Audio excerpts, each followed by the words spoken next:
ṣùgbọ́n mo gbọ́ mo dẹ̀ rí gbogbo ẹ̀yin tẹ̀ ń táàgì mi gbogbo ẹ̀yin tẹ̀ ń pè mí ẹ ṣé mo dúpẹ́ gbogbo bẹ́sẹ̀ tẹ̀ ń sẹ́ẹ̀dì sí mi gbogbo ẹ̀ ni mo rí ẹ má bínú pé mi ò lè reply àbí mi ò lè ẹ̀yin tí mi ò gbé kọ́ ọ̀sìn ẹ má bínú ẹ̀yin tí mo gbé kọ́ yẹ má bínú pé mi ò lè sọ̀rọ̀ púpọ̀ torí pé mo busy ni ẹ jọ̀ọ́ ẹ má bínú ṣùgbọ́n tí n bá wá sọ wípé pẹ̀lú gbogbo tó ṣẹlẹ̀ yìí pé mi ò wá ní sọ̀rọ̀ sí ajẹ́ màá sọra mi di alábòsí èmi ò dẹ̀ kí n ṣe alábòsí ẹ mọ́ gbàgbé bí nǹkan bá ṣe rí a máa sọ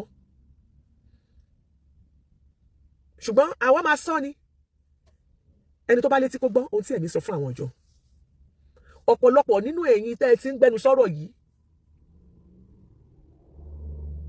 àwọn kan tiẹ̀ ṣépè fún ẹnjìníà ẹ̀yin tẹ́ ẹ ṣépè fún ẹnjìníà ọ̀tẹ́ ẹ̀ lẹ́ ń ṣépè tẹ́ ẹ ṣépè fọ́tà ẹnjìníà lórúkọ Jésù Kristi tẹ́ ẹ ṣépè fọ́tà ẹnjìníà ẹ̀ ń bẹ́ ọ̀yà níyín ẹ ò sọ làákàyè kalẹ̀ nítorí pé ẹ bẹ́ ẹ ò lajú sílẹ̀ tẹ́ ẹ bá mọ ohun tó yẹ kẹ́ ẹ sọ ṣẹ̀bẹ̀ máa dákẹ́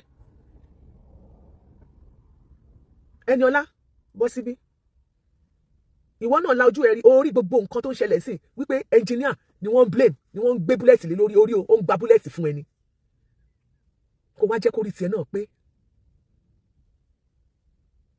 má jẹ́ kó di lọ́la kó wá ṣìwàwù tó bá ṣìwàwù má bẹ́ẹ̀ ṣí láwẹ́láwẹ́ má bẹ́ẹ̀ ṣí ohun tí mo sọ fún ẹ ní kọ̀rọ̀ ni mo sọ fún ẹ ní gbangba má wá bẹ́ẹ̀ ṣí ọ̀rọ̀ ẹ má bẹ́ẹ̀ ṣí láwẹ́láwẹ́.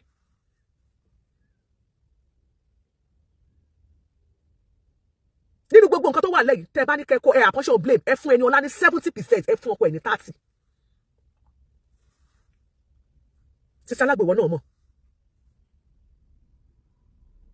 gbogbo ìrànyìnrànyìn tó wà lẹ́yìn kò ṣẹ̀ṣẹ̀ wà lẹ́ ẹ̀yin ṣẹ̀ṣẹ̀ mọ̀ ni. ìgbà tí mo dẹ̀ béèrè lọ́jọ́ kìíní àná pé irú pálapàla yìí báwo ló ṣe dọ́wọ́ ẹ olórí social media náà ni ara àwọn student graduate student Yinka TNT ni orí ìkànnì tá a wà yìí náà ló ti rí n tó fi ń ṣòdiwọ̀n ayé ẹ̀ gbogbo ẹnu ni mo fi sọ lọ́jọ́ kìíní àná sí Yinka TNT tó ń ṣe sàbárí kò ló tó ń sọ àwọn ọ̀rọ̀ ẹlẹ́yà kan ṣe kíní kan ṣé ẹ wá láìkí ẹ̀ ṣó ẹ wá gbádùn ẹ̀ ṣó wá dùn mọ́ yín mo ń sọ fún Yinka lọ́jọ́ kìíní àná mo ní àṣìṣà Yinka TNT conclude kẹ́ má ṣètò yìí bẹ́ẹ̀ ṣe ń ṣe ṣe rí bẹ́ẹ̀ ṣe conclude ẹ̀ yẹn mo tẹ́ bá ti ń conclude ẹ̀ má bá wa conclude ẹ̀ dáadáa pé tọ̀ kíní yìí o báyìí ni o ṣùgbọ́n bá wá ti ń bẹ̀rẹ̀ pé ẹ gbádùn ẹ̀ gan agbádùn ẹ̀ wá mi ò tiẹ̀ rírú ẹ̀ rí ayé mi ṣe kinní kan in fact nígbà tó dá ice cream láti kinní kan sígbà kan mi ò rírú ẹ̀ rí ṣe rí tẹ́ bá ṣe 2 sọ̀mù tẹ́ bá ṣe 3 sọ̀mù tẹ́ bá kinní kan tẹ́ ń gbé gbogbo àwọn nǹkan tó kù díẹ̀ káàtó tí tó jẹ́ wípé wọ́n láyé jẹ́ ń sí wọ́n ní kò sí nǹkan kan láyé ìgbà tiwa ọkọ mi ò lè bá mi sùn lọ́sàn gangan alẹ́ gan mo ìmọ̀ ọkọ sábẹ́ bẹ́ẹ̀ ṣì tì ní ṣùgbọ́n láyé ìsìn wọn láyé jẹ́ ń sílẹ̀ wà wọn náà máa ń lajú lẹ̀ báyìí lọ́sàn gangan báyìí ayé ìgbà kan ní tó bá bẹ́ẹ̀ sùn lọ́sàn gangan pé ó bá fẹ́ láyé ìsìn ọ̀sán gangan kan ní báyìí lẹ́ bára yín sùn. ṣùgbọ́n ara àwọn ẹ̀kọ́ òdì tó jogún tó rí nínú orí ìkànnì tá a wà òun lẹ rí yẹn ṣé òun náà àbí ṣé mi ò béèrè lọ́wọ́ ẹ̀ kí ló sọ fún mi mo ní àwọn oníyẹn ká tíra inú ayé ẹ̀ ń gbà náà tó bá jẹ́ pé lóòótọ́ ló dáa wọ́n láyé jẹ́ sí wọ́n ní ọmọ tí ayé bá bí láyé ń pọ̀n ṣùgbọ́n nǹkan tí mi máa ń sọ fún yàn ni pé jẹ́ kí ìkọ̀kọ̀ ẹ̀ dà whatever tó o bá ń ṣe ní kọ̀kọ̀ tó o lè bóòsì kó o ṣe ní gbangba kó o sọ ní gbangba definitely òró dáadáa kó kù díẹ̀ káàtó you need to go and change your ways. Adejoke accepted. You need to go and change your ways. Lọ́jọ́ kòkó lọ́rùn ìgbésí ayé èyí. The way and manner. Pẹ̀lú nǹkan bá fẹ́ rà tó fẹ́ rà nígbà ẹlòmíì tó fẹ́ fi ṣòdiwọ̀n ayé ẹ̀. Kọ́kọ́ wò náà pé ṣórùn nímú àbí ṣórùn létí. Èmi ò bloody care o. Ìwọ náà mọ̀ tí n bá bẹ́ wí. Mi ò tó bá mo sọ mi ò kí ń ṣe speaker ẹ̀. Ṣùgbọ́n tó bá fọ̀rọ̀ lọ̀ mí màá bẹ́ẹ̀ wí ó mọ̀ pé mi ò ní cover ẹ̀ rárá mo máa blast ẹ̀ máa sọ fún ẹ màá bẹ́ẹ̀ wí gbọ́ngbà mi wàá máa jomi lójú because I don't care because tó o bá jẹ́ ọmọ mi ò lè lajú mi sílẹ̀ káyé ẹ̀ bàjẹ́. ìgbésí ayé ẹ èyí tí o bá ti fìyìn fọlọ́run bẹ́ẹ̀ lọ change ẹ̀ lọ yọ kúrò bẹ́ẹ̀ Ọlọ́run ti fún ẹ ní tó máa jẹ tó máa fi là láyé ìwà tó wá máa fi gbé pẹ́pẹ́pẹ́ kó dùn kó pọ̀ kó pẹ́ Olúwa ní fún ni. Ó wà ní Nàìjíríà you are making your money you are doing well. Ọlọ́run ti gbé ẹ sókè ìwọ ni kó má dára ẹ bọ́ kò sẹ́ni tó fẹ́ jẹ ẹ bọ́. With your age ó yẹ kó rí ẹ pé àwọn tí ò tú ẹ tí Ọlọ́run bá ti gbé sí ipò tó wà yẹn wọ́n gbọ́dọ̀ wá bí wọ́n ṣe máa maintain ẹni. Mo rí ẹ kí mo sọ fún ìgbà tó ń ṣe báyìí tó ń jọ mú sókè kí ni mo sọ fún ìgbà tó ní fídíò yẹn. Mo rí fídíò yẹn lọ́dọ̀ Amẹ̀bọ mo send message sí ẹ. Mo ní kí lédè tó ń jọ oníwà tọkọ ẹlẹ́jọ́ lọ mo ní mi ò sọ pé wà tọkọ ẹkọ lẹ́jọ́ lọ. irú ijó wo ló ń jó fúnra ẹni packaging. Àwọn olówó máa ń jó, wọ́n máa ń rán jójó báyìí ní kíkà tó bá bẹ̀rẹ̀ sí ṣe báyìí tó ń jùdí tó ń pe márúwá tó ń pe kinní kan tó ń gbé jójó gbọ́yà sókè gbé kinní sókè. No, public figure ni ẹ́, o ti di celebrity láyé rẹ̀. Maintain it, compose yourself. You need to compose yourself ní public. Tó bá ní owó láti mú ìjì yẹn láti rà á, wàá máa compose ara ẹni. Gbàgbé nípa ọjọ́ orí. Àwọn tí ò tó ẹ tí Ọlọ́run gbé sí ipò. Tí inú ẹ̀mí gan ibi tọ́lọ́run fi wọ́n sí kan tí ò tó ẹ, wọ́n compose ara wọn ni. Go and compose yourself. Go and work on yourself. Ìwà tó bá wù tí ò bá dá ní kọ̀rọ̀ lọ yọ kúrò ńbẹ̀. Ìrìn tó bá rìn tí ò dá ní kọ̀rọ̀ lọ yọ kúrò ńbẹ̀. Àwọn kan sọ wípé wọ́n sọ ńgbà kan pé kíní kan ó lọ ṣìfẹ́. Ó ṣìfẹ́. Láàárín èmi àti ẹ, you know Engineer Akeem is a good man. Láàárín èmi àti ẹ, ó mọ̀ wípé Engineer Akeem pé èèyàn dáadáa ni. Ìwọ ló kù tó máa mẹ̀tẹ́ tó máa níwà tó dáa to enjoy that marriage. Oríṣiríṣi orúkọ tẹ́ ẹ̀ fún máa yẹn is kíní kan because you don't know him. Eniola gangan ní issue, Sisi Alagbo gangan ní issue. Kì í ṣe Akeem. Ọkùnrin ni. The only issue tí mo ní pẹ̀lú Akeem, ó ní ọ̀rọ̀ ìyálé ẹ̀ tí mo máa ń sọ fún ẹ ní gbogbo ìgbà. O gbọ́dọ̀ fi ìyálé ẹ̀ ṣeré, mo tún sọ fún ẹ. Gbogbo ìgbà tí mo bá ti ń sọ fún ẹ kí mo máa sọ fún ẹ, àti kọ̀rọ̀ àti gbangba. Màá sọ fún ẹ pé ìyálé ẹ̀ ò gbọ́dọ̀ fi ṣeré. Whether you like it or not, ọmọ mẹ́rin ló ní. Pẹ̀lú ẹ̀. I was happy. Nígbà tí wọ́n bá yín parí ìjà recently, tó lọ sílé tẹ́ yanjú ẹ̀. Few days to your birthday. I told you. Ìyálé ẹ̀ ó yẹ kó celebrate ẹ kó kí happy birthday. She did not do it. And I told you, tó bá jẹ́ pé mi náà ni mo ní mi ò ní kí ẹ. Sọ pé mi ò celebrate ẹ, ìwọ náà mọ̀ pé mo ní mi ò celebrate ẹ, mo mọ̀ máa celebrate ẹ, mo ní torí pé ìyálé ẹ, the way and manner game tí Eniola Sisi Alagbo gbá fún ìyálé ẹ, tẹ́ ẹ fi lọ nígbà ìtúnu àwẹ̀ kẹ́ ẹ lọ sí village kẹ́ ẹ lọ yanjú gbogbo ọ̀rọ̀ tó wà lẹ́bọ̀ ló ń bí mi nínú. I am saying it. You don't forget that woman. No matter what. I know you are a man. Mommy Esabo, God bless you, ma. Yeah, me Alashabi. Ọlọ́run á jẹ́ kẹ́ pẹ́ fún mi. Don't forget your ìyálé. Mo ń sọ fún ẹni kọ̀rọ̀. Kò sí ibi tí ìyálé ò sí ẹlẹ́dẹ̀ wà bẹ̀. Àti kọ̀rọ̀ àti gbangba gbogbo tí mo máa ń bẹ́ sọ̀rọ̀ máa sọ fún ẹ. Màá ní kó gbé sí speaker kẹ́lẹ́ Eniola máa gbọ́ o. Sisi Alagbo máa gbọ́ o. Ìyálé yẹn has to remain ìyálé. You have to respect and honor her. I don't want to care. Bó ṣe jẹ́ bó ṣe lówó tó nínú ayé. Ìyálé ẹ ni. Ẹ lọ wá bẹ́ẹ̀ ṣe máa padà sí village yẹn tẹ́ máa yanjú ọ̀rọ̀ yẹn. Ọ̀rọ̀ yẹn bá ti tán. Géèmù ní Sisi Alagbo gbá. Tá fi dúpẹ́ fi wà níbi tẹ́ wà yìí. Mo sọ fún ẹ mo ló gbá géèmù fún ẹ ni. Sisi Alagbo, go and change your ways. Ọlọ́run ti bless ẹ. Ọlọ́run ti fún ẹ ní ọkọ tó dáa. Jẹ́ kó rí ẹ pé. People are blaming Akeem. Oh, record. Shakim ló record ni. You people are just bunch of. Kí n má sọ̀rọ̀ jì sí gbogbo ẹ̀yin tẹ́ ń sọ jargon lẹ́nu. Shakim ló record ni. Láàárín èmi àti Shakim ló record ni. Àbójú yín fọ́ abẹ́ rí video. Some people do not see the video. Ẹ ṣe pé fún ẹ kẹ́kọ̀ọ́. Why you stay there? Ṣe pé Akeem. Shakim ló record ni. Akeem fẹ́ lónìí, ó fẹ́ fi báyìí. Akeem kò báyé Sisi Alagbo jẹ́. Kò ní intention láti báyé Sisi Alagbo jẹ́. Sisi Alagbo ni kó lọ ní ìwà tí obìnrin ní láti gbélé ọkọ. Sisi Alagbo ni kó lọ ní ìwà tí obìnrin ní láti maintain ọkọ gidi. Akeem is a good man. I'm saying it. And she is even lucky. Eniola and Sisi Alagbo, she's lucky to have someone like Akeem. You know, ayé. Akeem, mo ti sọ fún ẹ, the only problem tí mo ní pẹ̀lú ẹni. You have to stand as a man in that family. You are the head of the family. Eniola kọ́ ni head of the family. Very soon, wàá pé 50 years. Mo máa ń fi àwọn kí mo máa ń ṣe example fún ẹni gbogbo gbà. Mo ní kó máa lọ sí page àwọn jagun mobili ìbílẹ̀. Mo ní mo ṣe fẹ́ kẹ́ ẹ máa ṣe nìyẹn. Ẹ lọ ṣe léyá, lọ sí Èkó ìwà Sisi Alagbo, ẹ lọ sí Èkó, ẹ lọ ṣe léyá pẹ̀lú Ìyá Akeemat. Nígbà holiday kí àwọn ọmọ Ìyá Akeemat wá ṣe holiday ní Ìbàdàn pẹ̀lú ẹ. Àbí kọ́ta jọ sọ kọ́ nìyẹn. Kó sọ pé òkè mọ́mí àti wà lọ́dọ̀ second mọ́mí ní Ìbàdàn ibẹ̀ la fẹ́ lọ ṣọlúdé o. Ẹ kó ẹ múra yín Akeem kọ́ lórí kọ́ọ̀dù. Ẹ̀yin wò lẹ́ sọ pé Akeem lórí kọ́ọ̀dù. Tàbí Akeem lórí kọ́ọ̀dù. Akeem òun náà mọ̀ ẹ rí fídíò ẹ parọ́.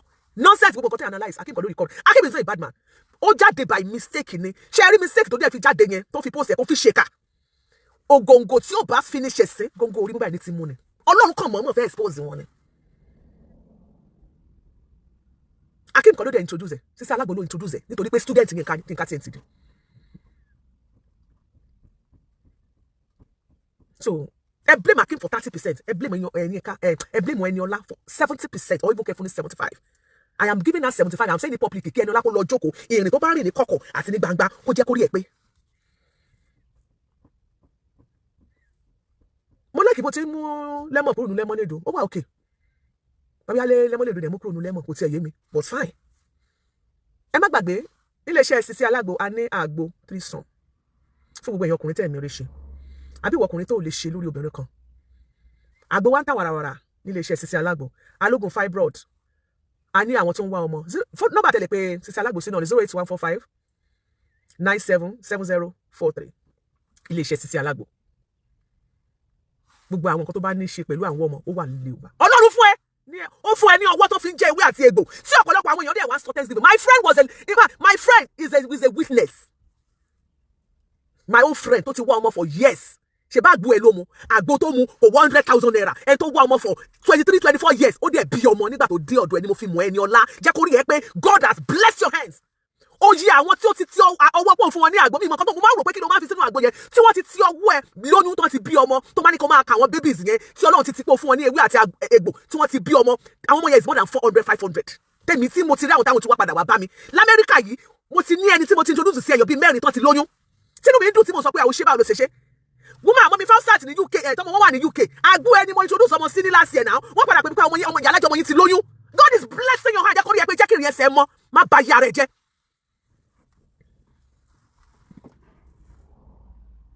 Ṣọ́ni mo máa ń dùn mí tí Ọlọ́run Adé mọ̀ máa ṣoore fẹ́ dà Ọlọ́run àmọ̀ gbé ẹ̀dá sókè á níbi aṣọ wa máa ní kọ́má wáyé tó fi ní kọ́má. Tó bá ní pé kí èèyàn fún yàn lágbo kó tọ́jú èèyàn kó bí wẹ́rẹ́ kó lóyún Ọlọ́run fún ẹ ṣe náà ó gbọ́dọ̀ jókòó sí díẹ̀ ni. Mo ti sọ fún ẹ ní ìròbó lè rí ọkùnrin tó dà bí Akim mọ́. If you lose that guy ìwọ náà mọ̀ you lose it up. Ṣùgbọ́n wà Akim wọ́n mi má torí pé ò tí ì lọ́wọ́ lónìí kẹ́nu ẹ mọ́ kàárọ̀. Mo jọyè má wá tọrọ ẹdí mo jẹyè ẹnu mi ò ká lù ú. Ọ̀rọ̀ tó bá ti pàṣẹ nínú ilé tó bá ní pé àṣẹ rẹ kò fẹ́ kó múlẹ̀ leave her alone and move on with your life. Tọ́lọ́ kọ́ ni kò níyàwó méjì o you have ìyálé tọ́lọ́ mi sọ fún ẹ má fi ìyálé ẹ lẹ̀. And I remember nínú ṣọ́ọ̀tì mo ṣe ń gbà kan mo ní gbogbo èèyàn sọ wọn kàn dẹ̀ mo ní èmi sọ pé ìyálé ò gbọdọ̀ lọ ìyálé remember I told you not to leave your husband and I said something and I used for kí ló jẹ́ Folúkẹ́ Dáramọ́lá as a case study mo ní Folúkẹ́ Dáramọ́lá nìyẹn 5 years náà fi ṣe pánpánpán pẹ̀lú Káyọ̀dé Sálàkó ọkọ̀ abúkaka kè sí kò padà filẹ̀. Mo ní àgbàdúrà pé kán túká o ṣùgbọ́n gbà mí máa wà lè sọ pé yóò pẹ́ kó má pẹ́ ìgbà mi à lè sọ pé kò ní pẹ́ yóò wà pẹ́ mo ní but don't leave your husband àbí mi ò sọ bẹ́ẹ̀ fún ẹ I will still repeat it má fọpẹ́ sílẹ̀ o ṣọlá àwọn tó bá ń tẹ̀ nínú kan you can do without man you can do without kìnìkan ìwọ náà mọ̀ pé reality ó yàtọ̀ ó setting ìgbà tọ́kọ ẹ wálé ṣé òbẹ́ àbòbẹ́ ó kúnlẹ̀ òbẹ́ àbòbẹ́ wà á kúnlẹ̀ wà á bẹ̀ because ọkọ ẹ ní inú mi dẹ̀ ń dùn inú mi ń dùn ṣùgbọ́n ṣé gbogbo géèmù tó ń gbá fún ẹ ó yé mi mo fẹ́ kó fọwọ́ wọnú. The only issue tí mo ní pẹ̀lú Ìyá Kímọ́ ni pé tó bá ti ní good relationship pẹ̀lú ọkọ ẹ̀ o kì í fẹ́ kọ́ mọ̀ lórí social media the only problem tí mo ní pẹ̀lú Ìyá Kímọ́ nìyẹn. Wàá ṣe máa fún wọn ní impression bẹ́ẹ̀ ni pé kò dáa àwọn èèyàn ṣe wá máa bẹ́ẹ̀ búlì ọkọ ẹ̀ tó nǹkan tó bá ní kó appreciate ẹ̀ kó ṣẹ́rí ṣe. Lọ́jọ́ kìíní àná nígbà tí Jarvis tó fẹ́ appreciate Pella tí Pella yìí lọ UK tí lady kan ti fẹ́ gba Pella mọ̀ Jarvis lọ́wọ́ ẹjọ́ torí tọ́lọ́ ṣé dọ́tà mi ò sáré pápá kò sáré máa appreciate ọ̀sán mi kò sáré máa appreciate Pella ní ìsìn báyìí ó ti gbà fọlọ́run nítorí orí pé òun ti ń lose ẹ̀ lọ. Kò sí anybody tó wà lórí social media ìgbà tí ọkọ ẹ ṣe birthday kò sí nǹkan tó cause ẹ pé kò má celebrate nítorí pé ẹ ti yanjú gbogbo ọ̀rọ̀ tó wà lẹ̀ ẹ ti ṣe dáadáa síra yín ṣùgbọ́n wá ló two weeks pẹ̀lú ẹ ìwọ ló dáná sàárì lẹ́ ṣe gbogbo ẹ̀ fúnra yín ẹ ti gbogbo ẹ̀ lẹ́ ti níyanjú. But the impression you are still giving us on social media bẹ́ẹ̀ ni pé evil ni máa yẹn pé all is not well you don't need it that's the only problem tí mo ní tí mo ti máa sọ pé mọ́mí kí n máa ó kù díẹ̀ ká tó bó de máa sọ fọ́kọ ẹ kó bẹ́ẹ̀ sọ̀rọ̀. Gbogbo shade tí wọ́n ti Sisi Alagbo throw sí ẹ tó ń jù kó ṣe lórí Facebook tó lọ sí orí TikTok gbogbo ẹ̀ ni mo rí mo bọ́kọ ẹ sọ̀rọ̀ ibi tó sí ẹlẹ́dẹ̀ẹ́ wà ń bẹ bó tẹ̀ jẹ́ pé mo ní kọ́ ní kó ẹni lá delete ẹ̀ ó delete ẹ̀ mo ní kọ́ sọ fún wọn náà kó delete títẹ̀ má throw ọkọ ẹ under the bus.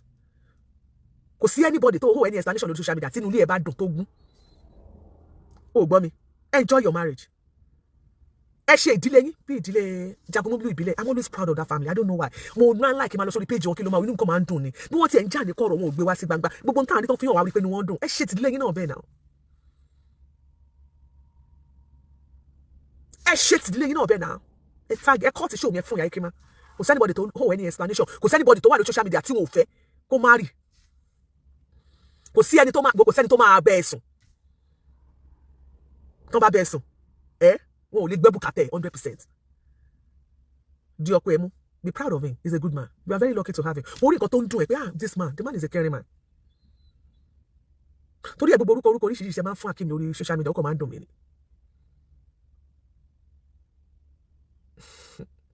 ẹ jọ then mo rí pẹ́ẹ́lì kan ṣe ṣó ní ìjẹta ó ń throw shade kò dárúkọ o ṣùgbọ́n Yorùbá ní tí olóòwe bá mọ òwe ẹ̀ wàá fèsì èmi náà ní dárúkọ ṣùgbọ́n máa fún ẹ lésì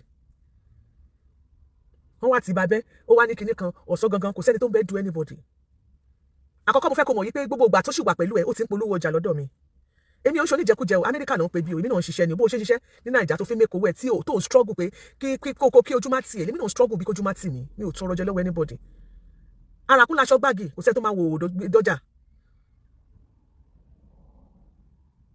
owó advert tó ń fún mi kí ni mo lè fi san bí bóyá tí bá ṣe sí náírà bóyá ṣe sí dọ́là bóyá o lè sanwó fóònù lásán nínú ilé owó yẹn kò sanwó gáàsì mi débi pé ó máa sanwó mortgage ṣùgbọ́n mo rí pé ó ń jù kọ̀rọ̀ I decided not to analyse your show or not to say anything about you anymore because I have given your husband my words ọkọ ẹ ò kì í ṣe alábùkù lọ́dọ̀ mi he is a man of honour and I am going to respect him and I will continue to respect him. So tó bá sọ̀rọ̀ tó bá ń ju sub I don't care inú mi dùn pé wà á ti ẹ̀jẹ̀ pé everything is fine now àwọn àáfàá kan níbàdàn wọ́n ti bá yín parí ẹ̀ sìn ẹ ti wà ókè yẹ kíní kan kí ni bá ṣe ṣe èṣù kíní kan fine but pé àwọn kan ló wá ṣe kíní kan àwọn kan ó control sub èmi rí gbogbo ẹ̀mí orí but mi ò ní sọ anything because I will still continue to respect your husband torọ́pọ̀ ẹ pè mí nígbà tọ́rọ̀ yẹn ṣẹlẹ̀ ó dẹ̀ láwọn ọ̀rọ̀ tí mo tó bá mi sọ ó dẹ̀ láwọn ìlérí tí mo ṣe fún wọn and I'm still standing on it kì í ṣe pé mi ò ẹrù ja ò bà mí o kì í ṣe pé mi ò lè fèsì sọ̀rọ̀ tó ń sọ ìtọ́jọ́ tèmi bẹ́ẹ̀ kì í ṣe pé mi ò lè fèsì sí torí ìsọ̀rọ̀ ni gbèsè ṣùgbọ́n mi ò ní fèsì I'm still giving your husband the respect my regards to your husband he's a man of honour he's a man of peace but má throw subs ni mo mo lè ní tíksì náà fi pé mi ò mèsì ọ̀rọ̀ burúkú náà dẹ̀ wà lẹ́nu mi bí everybody ṣùgbọ́n èmi mo design ọkàn mi wípé mi ò kàn fẹ́ rìn pasẹ̀ kí ọkàn máa sọ̀rọ̀ just anyhow.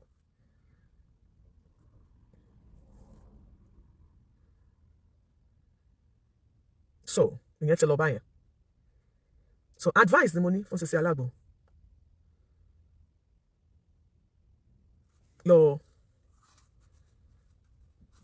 lọ ṣàtúnṣe gbogbo nǹkan tí mo sọ lọ ṣàtúnṣe hold that man tight because I can't imagine kí ọkọ mi máa báyọ̀ sùn lójú mi ọkọ mi gan ò lè bóbìnrin sọ̀rọ̀ lẹ́gbẹ̀ẹ́ mi ara mi á máa bù máṣọ so ẹ̀yin ọmọ ọ̀sìn I don't understand wọ́n ti ní ọmọ tí ayé bá bí láyé ń pọ̀n mi ò tún gbọdọ̀ irú nǹkan búrádàrà báyọ̀ tún gbọdọ̀ ṣọmọ lọ́wọ́ ẹ̀ mọ́ ẹ wá nǹkan gidi tí wọ́n máa humiliate.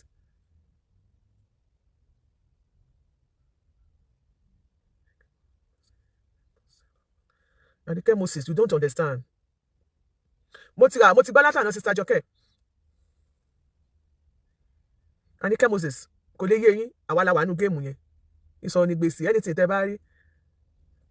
bá ti rí any update kankan ṣẹlẹ̀ ni gbogbo ẹ̀yin tẹ́ bá ti ń bú Akeem I'm about this ẹ ṣọ́ra yín jàre ẹ kúrò bí Iyalaje don't be selfish with the video now ẹ ṣọ́ra yín jàre ẹ̀yin wo fídíò wo ẹ̀yin oníwòkuwò kí lẹ́gẹ́lẹ́ mẹ́rin fi sí ọmọ mi dángájíá àti pé ẹ̀yin tó wo gan kò síṣẹ́ ẹni ọlá ń bẹ̀ náà ẹ̀yin kí lẹ̀ ń wò ń bẹ̀ ẹni ọlá lẹ fẹ́ wò ẹni ọlá ò ṣe nǹkan kan ń bẹ̀ ẹ má wò lẹ̀ dára yín láàmú ẹni ọlá ni rìkọ́dà ẹ̀dẹ̀ ń parọ́ máa kí mu lẹ́yìn ẹni ibi burúkú yìí ẹni ọlá go and change your ways o you understand fídíò yóò bá àdìbẹ̀ ṣe ń sọ kì í ṣe pé wọ́n pariwo tírísọ̀mù kì í kò bá àdì kì í tírísọ̀mù wo ẹ má dáhùn ó kàn wà ń bẹ̀ ni so kí wá ní tírísọ̀mù tẹ́ pariwo ń bẹ̀ ẹ̀dẹ̀ ń sọ bẹ́ẹ̀ ni pé wọ́n bá ní ọlá sùn bẹ̀ ẹ rí àwọn èèyàn kàn gẹ̀ẹ́sì ni imagination wọn lọ máa yẹ kí imagination pa yín mẹ́sàbọ̀tì màmí ẹ sábà ẹ má dá wọn lóhùn màmí jàre wọn ò rí nǹkan kan wọn kàn analyse ibu ni update ìsọnù wọn ló ti ṣe kíní kan wíjẹ́ ẹ̀rí ibi tó ti fẹ́ ni tó ti ṣe nǹkan kan fẹ́ ni ọ̀làǹbẹ̀ yẹ́ ẹ̀rí ibi tó ti ṣe nǹkan fẹ́ ni ọ̀làǹbẹ̀ ni ṣókìsì ẹni ọ̀làǹbẹ̀ àbótí èmi ọ̀làdá ní bẹ̀ ni ẹ̀dẹ̀ wá sọ ẹ̀dẹ̀ wá kọ́ dẹ́mu gbogbo kíní tó wà nílẹ̀ ẹ wá lájọ́ kó jàre ẹ̀rí tẹ́ bá rí ẹ̀ ní máa sọ gbogbo àwọn ìsọnù tẹ́ sọ yẹn kò sí nǹkan kan tó wà níbẹ̀ kò sí rẹpẹtẹ kò ṣe tírísọ́ọ̀mù ọ̀tẹ́ tó rí ẹni ọlá wà níbẹ̀ tó rìkọ́ọ̀dù ni ẹ ti wá sọ di tírísọ́ọ̀mù wọ́n ní ìyẹn wey don watch the video ṣé màámi rẹ́rìn màámi náà mo fẹ́ pé màámi bá ti wọ́n á ti mọ nǹkan tí mo sọ náà kò sí eléyìí ò kì í ṣe damage control tí bá sọ fún yín mo sọ fún yín òótọ́ ni mo sọ fún yín èmi tí mo wá àpọ̀ṣọ́ blame tí mo ní ẹnìkan tẹ́ ẹ̀ blame mo mọ nǹkan tí mo sọ ni lórí èmi ṣe bẹ́ẹ̀ ṣẹ̀ṣẹ̀ rí ni ṣe bẹ́ẹ̀ ṣẹ̀ṣẹ̀ rí ni tẹ̀ṣẹ̀ lánà fídíò àti January ẹ jọ ẹ fún mi lẹ́jà rí wọ́n ti ní kò sí tuntun wọ́n láyé Gen Z ni èmi ò kàn láìkẹ́ ẹni bọ̀ wọ́n láwọn kan láìkẹ́ wọ́n ṣe so bí tó ti lọ gba ẹ̀kọ́ tó ti jẹ́ student wọn ó láìkẹ́ ẹ̀ ń bẹ̀ so moving from one place to another looking for video ẹ ní rí fídíò yẹn ẹ ní rí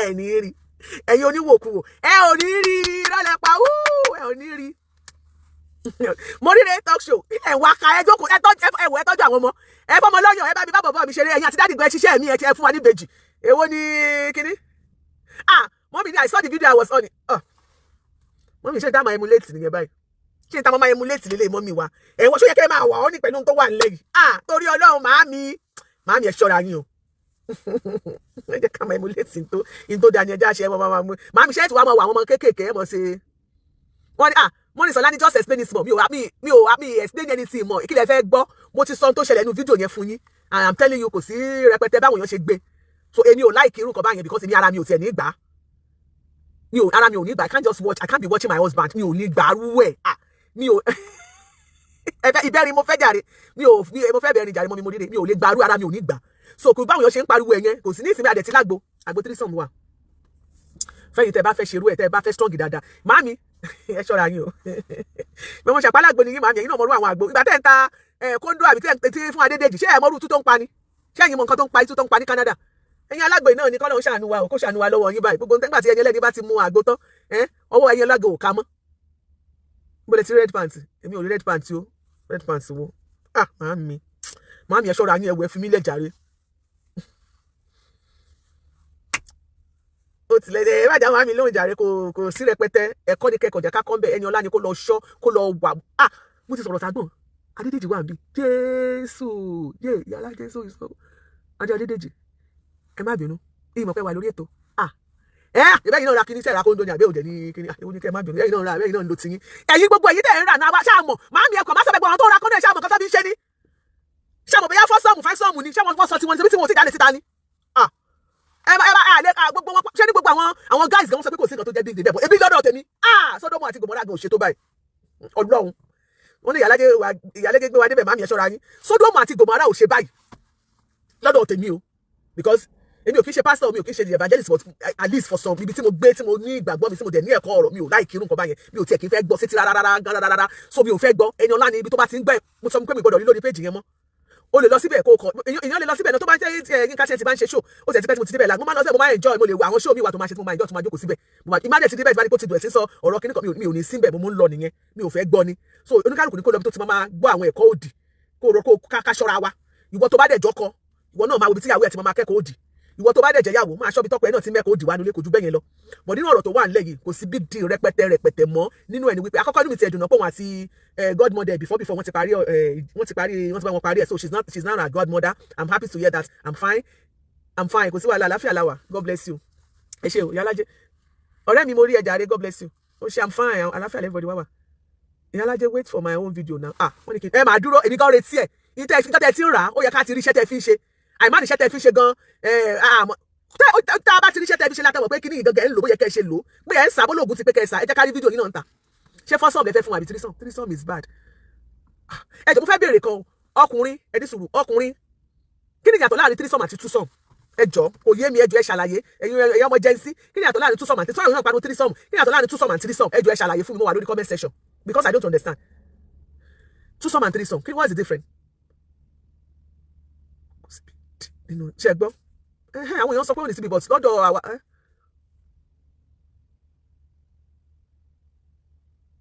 only both husband and wife not involved with another woman so lọ́rọ̀ kan ìyàwó kó initiated husband Adédèjì display your talent kó lọ display talent fún wa ẹ jọ kí ni ìyàtọ̀ láàrin twosome and threesome onkem Poch TV threesome 3 okay threesome 3 any agenda threesome is Nehru having 3 threesome nìyẹn okay ṣé tó pé ọkọ àti ìyàwó ló wà nílé ṣọkọ àti ìyàwó ní twosome mi ò mọ yàtọ̀ wọ́n ṣe pé threesome twosome àrò kò lè mí nígbà tí ṣe pé tí irú nǹkan tí mo emulate níwà mọ̀ pé kí n mọ̀ wá Aláríjígàdé. Mommy, they have to teach Iyalaje 3 songs so she can. Ẹ kúrò jàre, it's a dirty game. Ẹ ṣe jàre orí ọ̀fẹ́ Jésù, dirty game. Ọkọ iṣẹ́ ìtawà àtọkọ wa máa ṣe, one on one yẹn ṣe 2 sọ́ọ̀mù nìyẹn. Àbí 1 sọ́ọ̀mù torí kò tiẹ̀ yé mi. You and your husband is 2 sọ́ọ̀mù. 2 sọ́ọ̀mù mo mọ̀. Tàbí you and your husband 2 sọ́ọ̀mù mo mi ò mọ̀ 3 sọ́ọ̀mù. Torí 3 sọ́ọ̀mù yẹn mo máa rò pé àmì ilé stand there o. Tọkọ mi torí mo máa rò pé ṣe ẹ fẹ́ rú ara yín. Ṣé ọkọ mi agbọ́kùnrin kan wálé sí àní come up. Okay, 2 sọ́ọ̀mù is within 3 people. 3 sọ́ọ̀mù is irọ́ o. Kì í ṣe àwọn ṣàwọn yẹn wá pariwo 3 sọ́ọ̀mù. Ajẹ́ 2 sọ́ọ̀mù. I'm about this. God bless you. 2 sọ́ọ̀mù. Wọ́n ní 2 sọ́ọ̀mù ni. Ewé dẹ̀ pariwo 3 sọ́ọ̀mù. Ṣé wọ́n pé mẹ́rin? Ṣé ráwọn èèyàn gan fọ́ ni? 2 sọ́ọ̀mù. 3 ladies in 1 man in 3 sọ́ọ̀mù. Irọ́ o. 3 ladies kẹ̀ 2 sọ́ọ̀mù nígbà náà. Kí lẹ wá ń pariwo 3 sọ́ọ̀mù sí? Ṣé rí pé gbogbo information yẹn ò right?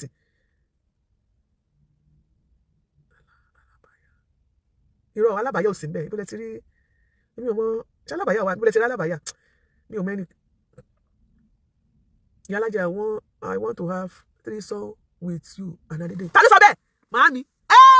Jésù, ìrọ̀lẹ́ ayé dé, òpin ayé dé. Ìjọba ọ̀run kù dẹ̀dẹ̀. Aráyé yí padà. Olùdájọ́ ayé ń bọ̀ tí yóò béèrè lọ́wọ́ rẹ̀. Màmá Aláṣàbí.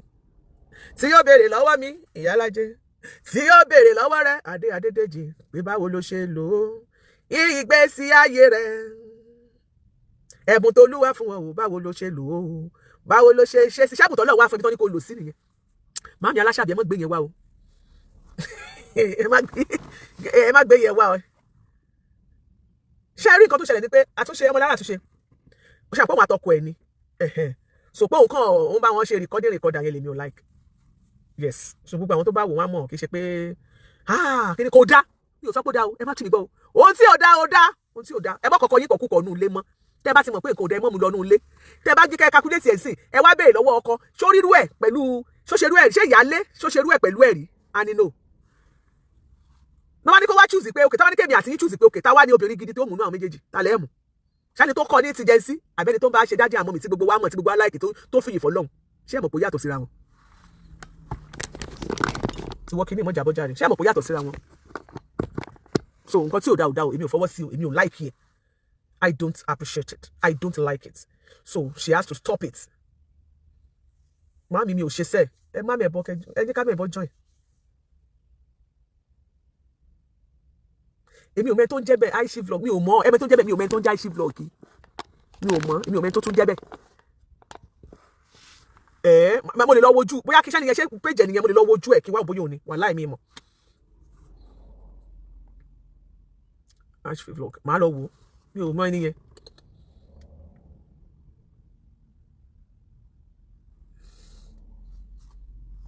Ṣé ẹ rí títí ẹ̀ ní ṣé ẹ róhun ṣé ẹ rí ibi tó ti ń bá òun sùn lẹ́nu. Okay, wà lórí TikTok màá lọ wà ẹ ṣé God bless you màá lọ wo orúkọ yẹn.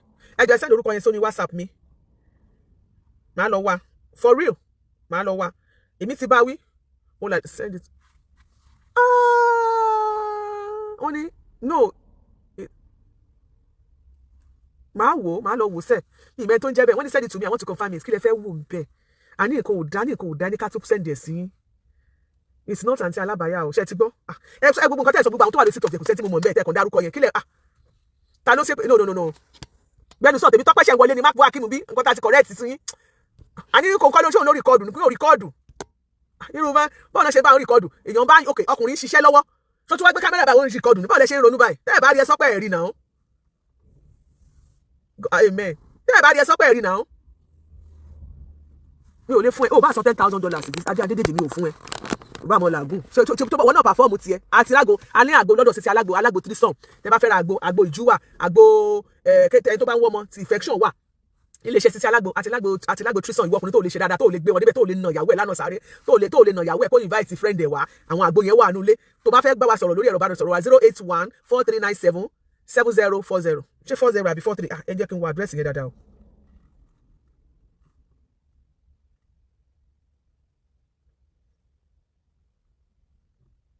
Bueno.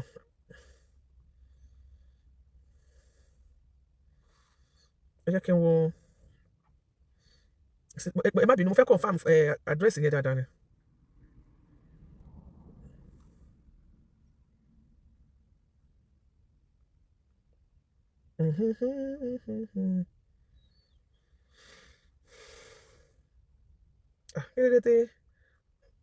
Okay.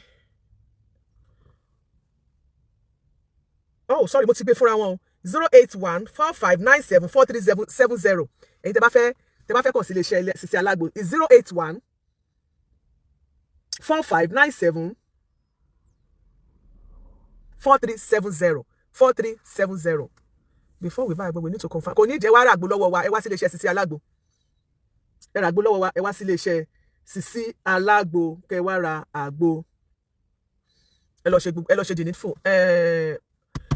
Mr. Akim. When Iyalaje is defending our clients ni, ẹ̀yin lẹ mọ̀. Hey, Vegas scammer. Hey. Báwo ni? Àbúrò mi tó ṣá prapra. God bless you. Long time. Báwo ni ṣe wà? Okay. No. Public láti sọ yìí. Àwọn nǹkan kan wà tí ò bá ti dá. Tí etí méjì ò lè bá wa gbọ́, we have to stop it. And that's why I'm advising her publicly. Gbogbo advice tí mo fún yín kò strange sí. Then ṣàwárí, then àwọn òbí Sisi Alagbo, you need to work on your daughter. Ẹ̀yin òbí Sisi Alagbo, work on her. Mo máa ń sọ kinní kan. Ṣé rí tí ọmọ bá dàgbà dé stage yẹn àbí Ọlọ́run bless ọmọ. Ẹ jẹ́ ká wa òbí ká ṣe máa ní say lórí àwọn ọmọ yẹn. Ẹ má yẹ ká máa wò wọ́n gẹ́gẹ́ bí wípé I'm just saying it generally ló máa ṣẹlẹ̀. Yeye ká God bless you ìyá mi, God bless you. Love you ma. Ẹ má jẹ́ ká máa wo àwọn ọmọ yẹn gẹ́gẹ́ bí ọmọ, ká máa wò wọ́n gẹ́gẹ́ bí ẹni tẹ́nu wọn ò ní ká mọ́ torí pé wọ́n ti lówó lọ́wọ́. Àbí nítorí pé bóyá àwọn ló máa láma gbà lọ́wọ́ wọn, àbáwọn láma ṣe wá láǹfààní. Ẹ gẹ́ nǹkan tí mo sọ. No. Ẹ máa ní say lórí. Ẹ máa check wọn. Ó lè ti wà nínú ọkọ, ó lè ti marry, but check on. Ẹni tó bí ọmọ mọ̀, ó mọ̀ wà tó wà lọ́wọ́ ọmọ. Ẹni tó bí ọmọ mọ̀, you need to gbogbo àwọn òbí pátápátá, let's be checking on our children. Wọ́n wà ní ọkọ kò ní ká máa check on them. Please, you still need to work on her. Sisi Alagbo, you still need to work on yourself. God has blessed you. Ọlọ́run ti débi tó máa dé, Ọlọ́run gbé ẹ lọ́wọ́ sókè. Kọ̀rọ̀ ẹ, àníyàn ẹ ní kọ̀rọ̀, ìwà ẹ láàárín pé bí téyàn ò ti rí ẹ, òun ló wá kù sí. Má ro tọjọ́ orí, in tí ò dá olórúkọ méjì kò dá ní jẹ́ ìwà ìbàjẹ́ gbáà ni. Anything ìwà ìbàjẹ́, ìwà ìdọ̀tí, ìwà ìríra, go and drop it.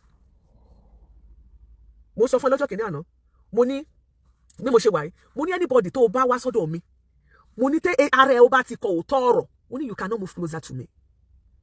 The worst ni pé you will go, I don't bloody care. But when it's come to kí n bẹ́ẹ̀ sọ òótọ́ ọ̀rọ̀, I will tell you and this is what I've been telling you secretly, lẹ́yìn behind this door. Go and work on yourself. Ṣọwá nìkan tán pè ní owú, go and reduce it. Bí a kò dẹ̀ lọ yọ kúrò. Owú jíjẹ.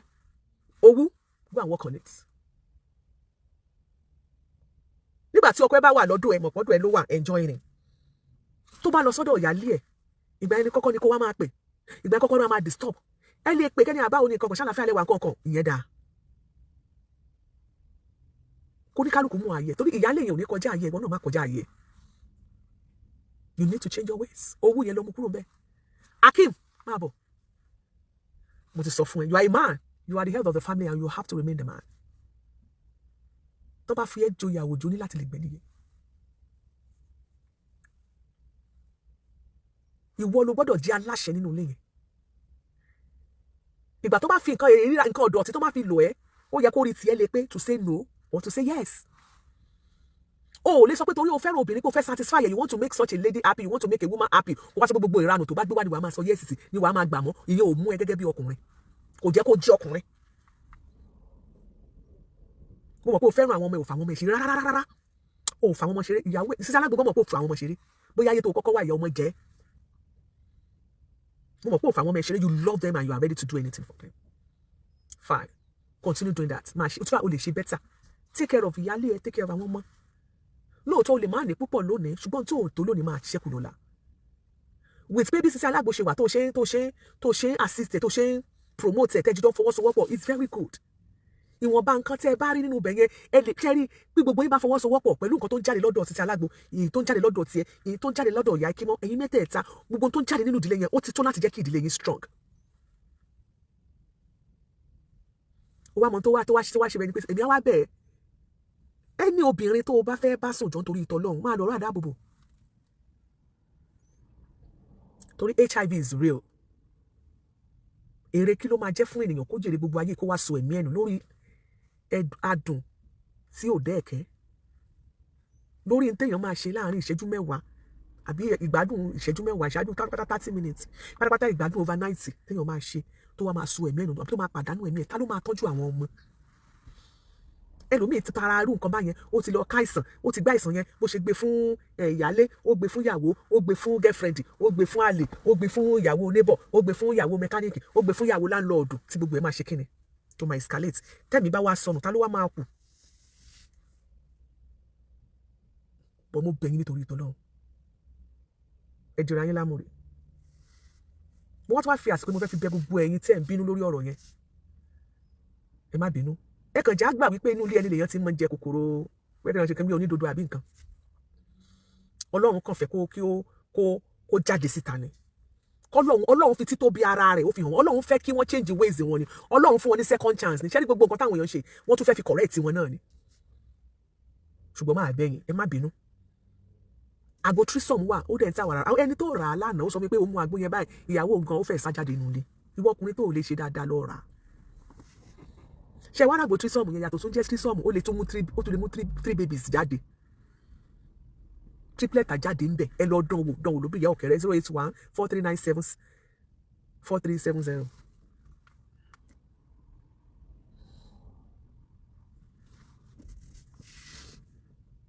ẹ jọ ẹ gbàgbé ẹ ìtì ẹ wá gbọ́ o àwọn èèyàn tó tún tá a tó sọ pé ní tó ṣe yóò dá kò dá ní tẹ́lẹ̀ bí iṣẹ́ lu kọ̀rọ̀ yàrá ìjú bẹ́ẹ̀ lọ torí tí ẹ ò tí bọ́ ta ni àṣírí tí náà máa pẹ́ tú kò ní pẹ́ tú yóò tó tú ní tẹ́lẹ̀ bí iṣẹ́ lu kọ̀rọ̀ yàrá ojú eléyìí náà lọ.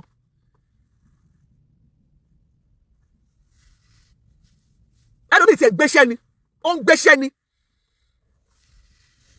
Frankas Ọmọlọ́lá, God bless you.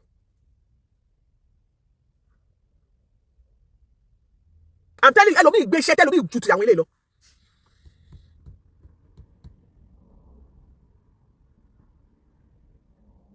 I'm telling you. Wọ́n ṣe gbọ́n wọ́n ask wọ́n ní màmá we no record. Àmọ̀ pé ẹ̀ record ni. Àmọ̀ pé ẹ̀ record ni. But I'm telling you tẹ́lòmíì ṣe wọ́ọ̀sì. Ju tẹ́ ń gbọ́ ẹ lọ.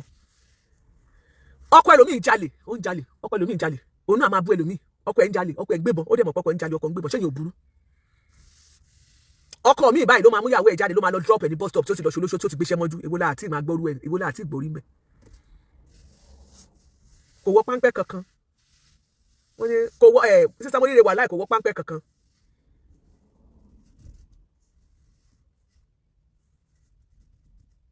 But why yes but why recording àwọn ló record ẹ̀ ló fa recording yẹn ni ò dá sẹ́ irú wà yẹn ni ò dá kọ́mọ́ ṣe mọ́ me and my husband only ìgbà tó níyàwó tó níyàlé ṣe tó Ìbàdàn ṣekó ti tó ẹ mọ̀ wà bàjẹ́ mọ̀ record ẹ̀ mọ̀ pé tọ́lọ́run bá máa mú yín ìṣẹ́jú kan báyìí náà ni títóbi agbára Ọlọ́run lẹ́rìn yẹn láti sọ pé tọ́ Ọlọ́run mú yín you have to change. Ní Indianapolis wọ́n ti tún jí mọ́tò ẹjọ́ ìlú wo ni mo fẹ́ relocate sí báyìí o wọ́n jí mọ́tò wọ́n tún jí mọ́tò Adéọlá kitchen lánàá wọ́n tún jí Lexus 2024 ẹ gbà wá àwọn wọ́n máa jí mọ́tò gan Highlander àti Lexus ni wọ́n jí tẹ́ ẹ bá ti ń rí gbogbo àwọn ẹjọ́ mo fẹ́ bèèrè mo fẹ́ sọ fún tẹ́ ẹ bá ti ń rí lórí Facebook ẹ máa rí tẹ́ bá wà lórí Facebook ẹ máa rí pé gbogbo mọ́tò tí wọ́n mi ṣe pàrọ̀ wọ́n gbé mọ́tò kan fún ìyá kan oúnjẹ ọmọ ni àwọn èèyàn ṣàdúrà fún wọn láì bẹ́ẹ̀ lẹ́mí yẹn sọ pé wọ́n òde wo mọ́tò yẹn bóyá Lexus ìbátí mọ́tò yẹn Lexus mi lọ́nà ṣe ìṣàrà àwọn mọ́tò wọ́n dájú mi àṣàjà fún láyò ṣé ní gbogbo àwọn ibùdó àwọn tó jẹ́ content creators ẹ lọ wọ àwọn mọ́tò tí wọ́n advertise lórí page wọn I am telling you for free wípé gbogbo mọ́tò tí wọ́n advertise lórí page wọn Lexus ni Lexus 350 from 2017 2018 2019 wọ́n jí Lexus ìgbé from 2017 upward ẹjọ́ torí ìtọ́lọ́hún bóyá tó bá ti bá wa bẹ̀ bóyá olóde ẹ̀ ó dẹ̀ kó mọ́tò yẹn ló ń rìn ní Nàìjíríà fẹ́ẹ́ nìkan máa ra mọ́tò tí wọ́n ní Lexus ní gbogbo ariwo tá à ń pa yìí wọ́n sì padà tún jí mọ́tò gbé lánàá Adéọlá kitchen wọ́n jí mọ́tò ẹ̀ gbé Lexus 2024 wọ́n jí gbé ní ìsìn báyìí inú gáràjì là ń páàkì mọ́tò sí o téèyàn bá fẹ́ lọ bí iṣẹ́ sí gbogbo yín tẹ̀wá ní Indianapolis ẹ bá fẹ́ lọ síbi iṣẹ́ ẹ tètè lọ fi security sí ẹ lọ ra lọ́ọ̀kì ẹ ṣe steering ẹ ṣe bírèkì ẹ dá fi security sí pápápá wọ́n ń tẹ̀lé àwọn èèyàn lọ bí iṣẹ́ lọ gbé ni sọ́mà ló ń bọ̀ yà ní pẹ́ wọnú sọ́mà wọ́n ń tẹ̀lé àwọn èèyàn láti ilé lọ gbé mọ́tò láti pàtí lọ gbé mọ́tò wọn èyí tẹ̀ láìkí pàtí ẹ múra sí nínú tó bá ti mọ̀ pé oní pàtí tó fẹ́ lọ páàkì mọ́tò ẹ̀sìn tó páàkì ẹ̀sìn dáadáa gbé Uber lọ gbé Uber padà sílé má jẹ́ kán tẹ̀lé ẹ lọ lé wọ́n ń jí mọ́tò wọ́n ń gba mọ́tò o àwọn tá a mú lọ́jọ́ kìíní àná bóyá wọ́n ti change ibi tó ti ń load bóyá wọ́n ti tún change ibi tó ti tún já mọ́tò sí kò yé wa o ìyí tó wá dùn mí jù ní pé àwọn boys wa àwọn gbogbo àwọn big guys tó wà ní Indianapolis gbogbo pátápátá 95% tí wọ́n ló ti ra mọ́tò street cars náà pé tí wọ́n gbé ránṣẹ́ sí Nàìjíríà wọ́n ní UK ní Lexus is rubbish, only range ni wọ́n ń jí Range Rover ló ń jí lọ́dọ̀ yín, Lexus and Highlander àwọn ṣẹ̀kú tó tà ní nǹkan tó ń gbé lọ Nàìjíríà nìyẹn, tó máa gbogbo party everything nǹkan tó ń gbé lọ lé nìyẹn. Ọ̀rọ̀ yìí ti wá ó wà lámì gan, wọn ò help wa rárá.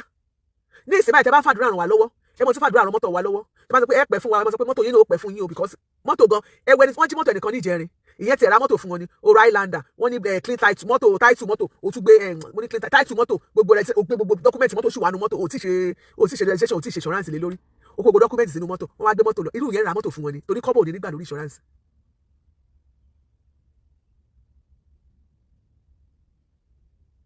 Àwọn èèyàn wa ní Ṣọlá Òkè Lọ́lá, àwọn èèyàn wa ló ń jì, ṣùgbọ́n àwọn èèyàn gan ò lè pariwo ṣe rí tẹ́lẹ̀tẹ́lẹ̀ bá a ṣe pariwo wọ́n jí mọ́tò ṣe báwọn èèyàn ò dá sí. Ìgbà tó ń jí ti Adéọlá kitchen sìn ó sáré gẹ́ẹ̀dì sọ pé tọ̀ òun náà ti dára owó ti jí mọ́tò mo ní ẹni kò lọ ṣe fídíò àjùkẹ́jùkẹ́ sọ fún mi lánàá ẹni kò lọ ṣe fídíò ó pariwo síta ẹni kò ṣe fídíò àfẹ́gbọ́ akósọ́nu fídíò yẹn lẹ́ni tó ń post yẹ kébì náà post ẹ̀ sórí péjì mi. Ẹ jọ ẹ mọ̀ fàdúrà ràn wá lọ́wọ́ o kò sí bá tẹ́mi ò tẹ́ni relocate kúrò níbí because this thing is becoming ọ̀tọ̀ ní kéèyàn ṣe wàhálà kó ṣiṣẹ́ kó ra mọ́tò kẹ́rù tí wàá máa bẹ̀ẹ́ láti lo mọ́tò ẹ̀bẹ́ rí pé nǹkan tí ò dá ni wọ́n tún máa tẹ̀lé àwọn èèyàn lọ bí iṣẹ́. Ìwọ tó láìkì pati múra sí oṣù tí raṣọ pati tó máa fi ṣe wé tó máa lo pati tó máa lọ ní sọ́mà múra sí. Insurance go ti bá fẹ́ sún insurance mọ́ o. Insurance Àjíkẹ́ ń dúpẹ́ gan mọ́tò tó rà ní $51,000 gan insurance láwọn máa san $17,000 fún onífinance òun gangan fúnra rẹ̀ nǹkan. Wọ́n sọ ọkọ̀ mọ́tò tó ti san from $51,000 tó ti san kù $19,000. Àjẹ́ ìbọn ló ti máa rówó mi tó ti lọ ra mọ́tò mo ti ní kó pè insurance lónìí ẹ pè wọ́n o ẹ jẹ́ ká gbọ́n tó máa sọ rubbish wo nìyẹn. Ọmọ Bọ́lá ní àjọ let's go to Canada ìgbà ṣe ti ṣí bọ́dà yín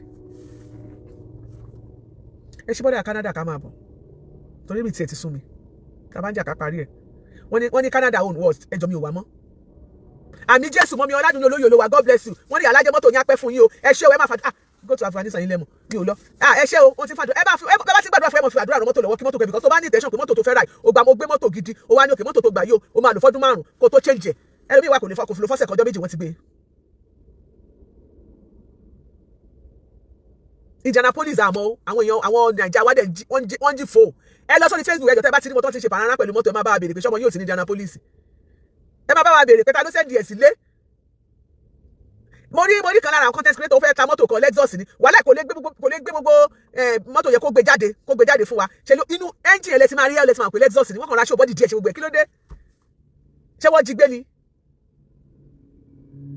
àwọn alápàtà náà wà bí àtìyàwó wọn àwọn náà wà bí ọmọ Wùmí Adélẹ́yẹ wọ́n ní don't relocate things are everywhere tí bí ìwà pọ̀ ju wọn fẹ́ káwọn èèyàn máa ronú sùn mọ́ nínú awí ẹ̀ tí ẹ̀ dà mo ti wá bẹ̀yẹn rí lẹ́ẹ̀kan mo wá ra ọjà tí wọ́n ṣe ti ń gba táàsì ọjà tí wọ́n wá rà ń bẹ̀ wọ́n san táàsì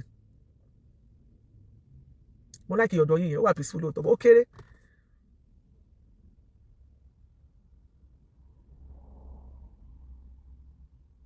ṣé ẹ mọ̀ pé àwọn ilé ìgan tí èèyàn bá tètè máa pariwo síta ṣé ẹ mọ̀ tó bá yá tí Lexus ò bá táwọn ṣé wọ́n ní introduce pé wọ́n ṣògùn owó ní dé Indianapolis ẹ bọ́ sẹ́dẹ̀ ẹ mọ̀ God bless no tax up to now that's why mo fi like ibẹ̀ yẹn àlẹ́ ni mọ́tò tó ń gbé lánàá yẹn wọ́n ló ní ẹlẹ́ni yẹn gbé tracker sí wọ́n drive mọ́tò for 5 minutes wọ́n pàkẹ́ sí ìkọ́yẹ̀ wọ́n yọ tó fi track ẹ̀ wọ́n yọ sójú wọ́n yọ kúrò sẹ́gbẹ̀ẹ́ ibì kan bẹ́ẹ̀ wọ́n drive mọ́tò lọ wọ́n ní track mọ́ abẹ́rẹ́ ìpó lágbára ní tó wá dùn mí dùn pé nọ́mbà Yorùbá náà ń jí mọ́tò Yorùbá náà ń jí ẹ̀ mọ̀ fáwọn Yorùbá náà ló ń tọ́ka sí àwọn ara wa ní Nàìjà náà ló ń tọ́ka sí àti Ìbàdàn ọmọ Ghana kan náà wà kéwòn náà wà lára àwọn tó ń jí mọ́tò ọmọ Ìgbò kan náà wà ní inside àwọn Yorùbá làwọn yòókù bọ̀dú mọ́tò Yorùbá tẹ́ bá ní wọ́n gbé mọ́tò ilé Yorùbá náà ń gbé mọ́tò wọn àwọn olówó ń gbé mọ́tò Yorùbá ṣé wàá sọ pé òyìnbó ló wá ń gbé mọ́tò Yorùbá ṣé òyìnbó mọ̀ pé Yorùbá lélẹ̀ Nàìjà lélẹ̀ Yorùbá lélẹ̀ ṣé òyìnbó mọ̀ ẹ jẹ́ ká sọ láàrin mi àti yín ẹ wo mọ́tò Àjíkẹ́ Dúpẹ́ tí wọ́n sọ di agolo àánú madam yẹn ṣe mí wọ́n dẹ̀ mọ́tò yẹn wọ́n yọ ìfun àtẹ̀dọ̀ àtòróró àti ṣàkí abọ́ọ̀dì ẹ̀ wọ́n yọ kúrò bẹ́ẹ̀ wọ́n wá gbé agolo nìkan lẹ̀ ìgbà tó tún wípé ariwo ti wá lórí social media àwọn náà ló wá pé hello this is manager of kìnìkan àwọn rí mọ́tò kẹ́nìkan ló wá já síbi àwọn òbó ṣe débi o just irọ́ làwọn ọlọ́pàá bá wọn tó wọ́n bá tó ẹ̀ lọ ní kan wá tó ẹ̀ àwọn dẹ̀ ló ṣiṣẹ́ yẹn àṣírí wọn dẹ̀ wá padà tú àwọn ìyàwó wọn náà fọ́nbù àti ìtẹ́sẹ̀ ò tí ì rìnlẹ̀ tó ń bá ṣèwé lọ́wọ́ ìyàwó ẹ̀ náà fọ́nbù ìyàwó sọ pé ó fẹ́ gbọ́ ẹ ti rìpọ́ọ̀tù pé àti ìlọ́yà yẹn gbé lọ́yà jáde síta káàtì ẹ̀ kọ́kọ́ lè sọ fún wọn wípé tọ̀ ọ̀tọ̀ ní ẹni tọ́kọ ẹ̀ ń gbé pẹ̀lú ẹ̀ tó ń bá ṣèwé káwá sọ bí tí wọn náà ń gbé tó ń gbé pẹ̀lú àwọn ọmọ kọ́ lè ṣe DNA test pẹ̀lú àwọn tó kó dání tó lórí yín ò pé ni àákọ̀ yín wọ́n parọ́ ọkọ ẹ ni o wọ́n parọ́ ọkọ ẹ ṣọlẹ̀ ọkọ ẹ ò ṣàgbàfọ̀ ń káṣọ wálé ẹ̀ ń fowó olówó ẹ fi ń ra kírímù ẹ̀ ń ra góòlù ẹ̀yin obìnrin burú o a ní tẹ́lú bí n ṣe nu ilé wọn àlójú ti ń tà ń sọ yìí lọ sẹ́ ìgbésí ayé ẹlòmí ò fìyìn fọ́ náà.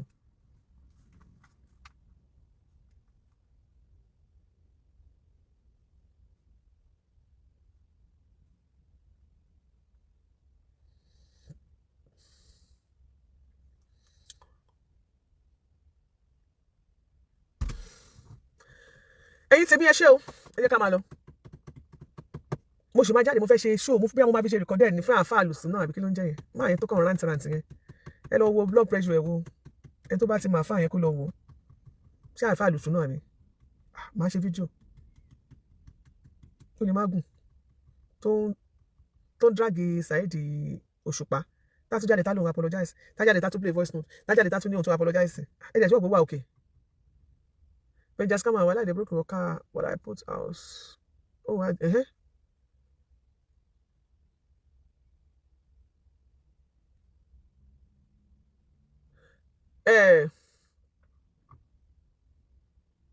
Benja scammer sọ nǹkan tó lò sínú mọ́tò ẹ̀ fún mi jọ nítorí tọ́lọ́hún bá mi sọ̀rọ̀ sẹ́ndì nǹkan tó lò fún mi bí a kò dé share kí n kébì náà gẹ́ẹ̀tì ẹ̀ kó sọ bí màá ṣe lò ẹni bá ní ẹwẹ́ tó bá ní ẹtẹ̀wà nẹ́jà tẹ́ bá ní tá a lè gbé sínú mọ́tò bí wọ́n bá ti fọwọ́ kan mọ́tò wa báyìí kẹ́jẹ́ ẹ̀ sì gbẹ lórí ìdúró ẹ dákun ẹ afẹ́ ha fún gbogbo àwọn tó bá ń lo Lexus àti Highlander ní Indianapolis kí gbogbo àwọn tó fẹ́ máa jí mọ́tò gbé kó máa gbẹ kí gbogbo ẹ̀jẹ̀ wọn gbẹ kómi ara wọn gbẹ kí wọ́n sọnù.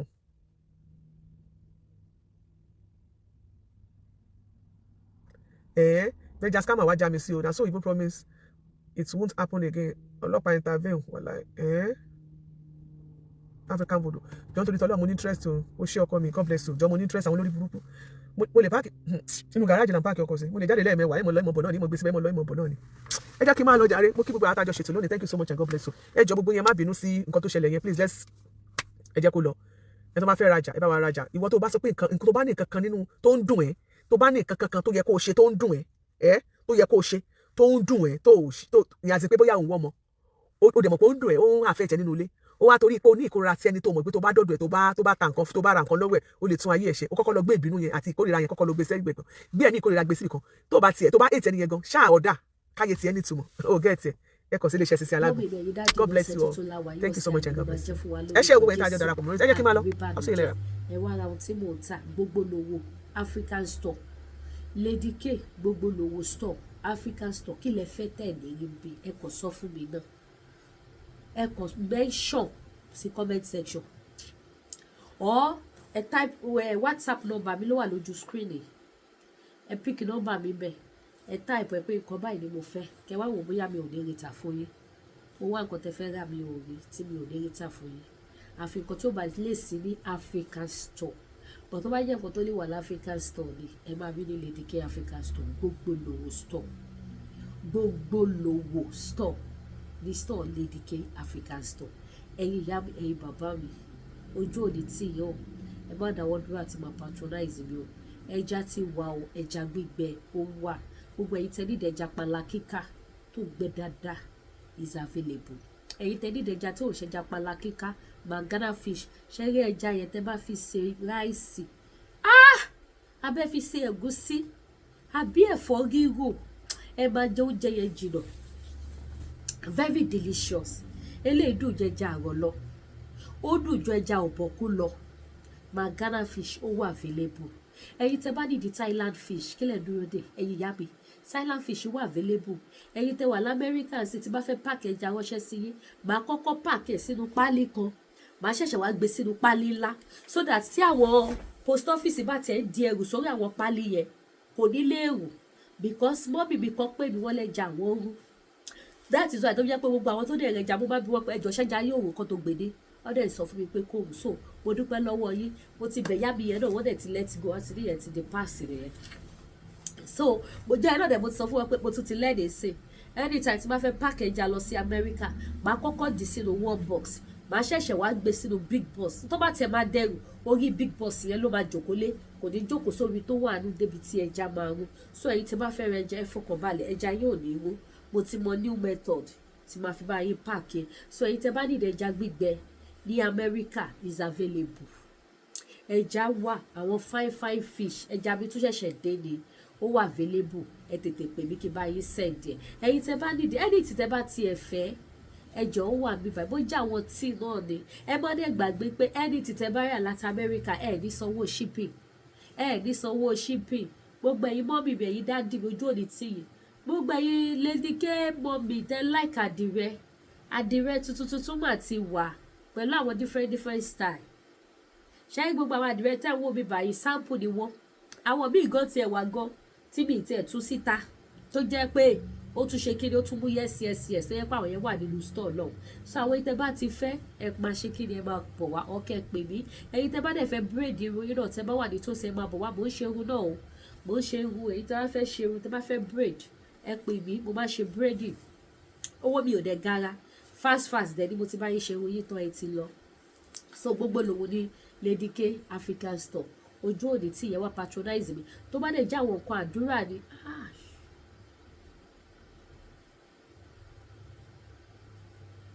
Mo pìpì ẹ̀ṣẹ́ kan mo fẹ́ páàkì ẹ̀ mo dẹ̀ gbàgbé a máa páàkì ẹ̀ níta. Mo ṣe rántí ni pé ṣé tí mo pìpì ẹ̀ pamọ́ máa lọ gbé bàbá páàkì. So ẹ̀yin tẹ́ bá need àwọn iṣẹ́ lọ́lọ́kọ̀ òjọ̀kan ẹ pè mí ọlá pé mo jẹ́ kí iṣẹ́ yẹn lo 3 days mo dẹ̀ gbàgbé ṣá. So anything tẹ́ bá need ẹ pè mí is available. Ojú òní tí wà mí ní wáyé tí everything ló wà ní báyìí bó dẹ̀ jẹ́ lọ́fíńdà náà ni. Ẹ̀yin tẹ́ bá wà ní Amẹ́ríkà máa sẹ́ndì lọ́fíńdà sí adébẹ̀ successful ẹ ṣe báyìí. Ẹlòmíràn ní àwọn ògbà kan gbé lọ́fíńdà wọlé ẹ lọ béèrè kó sẹ́ni tó ra lọ́fíńdà lọ́wọ́ Lady K tí ò wọlé sí Amẹ́ríkà yẹn ó máa wọlé mọ̀nà ọ̀kà yẹn gbọ́jà yín. Bó dẹ̀ jẹ́ lu Canada yìí náà ni má bá yín sẹ́ni. Gbogbo ẹ̀yin bàbá mi nínú Olúwa, ẹ̀yin màmá mi nínú Olúwa, mo láwọn spiritual items, mo láwọn materials tẹ́ lè fi ṣiṣẹ́ fáwọn èèyàn. Àwọn materials wà lọ́wọ́ mi lóríṣiríṣi. Bó jẹ́ image candle ni, bó jẹ́ love candle náà lẹ bá fẹ́ lò fi ṣiṣẹ́ fún yàn, mo ní ní store mi. Bó jẹ́ àwọn lọ́fíńdà lóríṣiríṣi ni gbogbo ẹ̀ ló wà níbi títí dórí tùràrí. Ó wà ní Lady K African Store. Ẹ pè mí kẹ́ wá bá mi rajà. Ojú òní tí yèmí ní wáyé tì. Ìwé orin wà, Bible wà, aṣọ pẹpẹ wà, frame wà, agogo gbàlá wà, oyin wà, àwọn ọṣẹ lóríṣiríṣi ó wà. Àwọn ọṣẹ tí ò tí ṣiṣẹ́ gan bẹ̀ tẹ́lẹ̀ lọ prepare fún ara yín. Ó wà ní Lady K African Store. Mo láwọn joy soap tẹ́ máa lọ rin fún ara yín tẹ́ máa fi ṣiṣẹ́ fún yàn. Ayé fẹ́ fi ṣiṣẹ́ bùkún ní iṣẹ́ àánú ni. Àwọn ọṣẹ wà, àwọn bar soap wà tẹ́lẹ̀ lọ rin fún ara yín kẹ́ fi ṣiṣẹ́ tẹ́ bá fẹ́ fi ṣe fún àwọn èèyàn. Ẹ wá patronize baby o. Mo wá lu òyìnbó mi ò ṣáájú. A pity who don't pity himself. Àwa yàtọ̀ wọn ọ̀rọ̀ kan fẹ́ iṣẹ́ ò lọ dédé kiri kan ṣe kiri kan ìjẹ́wọ́ dira kò sẹ́ni tí ò lógo. Tẹ́ bá jẹ́ kọ́ńtọ́ yìí pé torí ẹ ti wà lábroad ẹ̀yin mọ́mì mi ẹ̀yin dádì mi ó léwu. Ẹ má jẹ́ kọ́ńtọ́ yìí pé ti wà lábroad kẹ wá jókòó tẹ̀tẹ̀rẹ̀tẹ̀. Mo ti wà níbi tẹ́nìkan kò tẹ̀ ti lè sá sí mi. Mi ò ṣe yan èèyàn tó bá ń lúgo bí síyàn lọ́ máa sáré tiẹ̀ kiri. Ìwọ tínú ẹ mọ́ jù tó jẹ́ onínú mímọ́ ọlọ́kàn mímọ́ jù ìwọ gan ló lógo jù. Ṣé tàwọn onílára ni? Ṣé tàwọn abirú ẹni ni? Ẹ jọ lecture room kọ́ la wà. Ẹ̀yin tẹ́ bá ní interest ṣiṣẹ́ ẹ pè mí. Tí bá ní kí n mọ̀ ṣàlàyé níṣò ilẹ̀ aṣú ilẹ̀ amọ́ ojú òní ti wà. Ẹ bá mi subscribe kẹ́ dẹ̀ bá mi like. Ẹ ṣé gan mo dúpẹ́ ó dàbọ̀.